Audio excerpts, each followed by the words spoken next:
अरे तुमाना न माना ये रानी,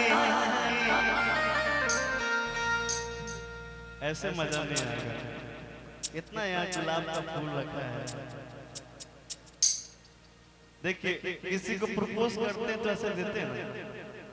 आप इस बात को बुरा मत मानिएगा। ऑन स्टेज हम लोग इस गाने को अच्छा बना रहे हैं, ठीक है। जब कोई किसी को अपने प्यार का इजहार करता तो कैसे करता है? सूखा करता है, नहीं करता है।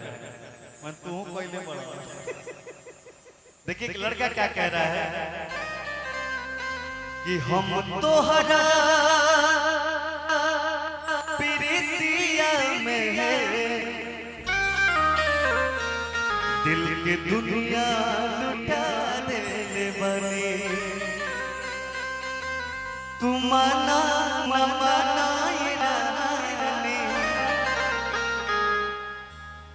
तुम मानो न मानो ये रानी, तो के आपन बना लिहल बानी। हम तोहरा प्रीतिया में, दिल की दुनिया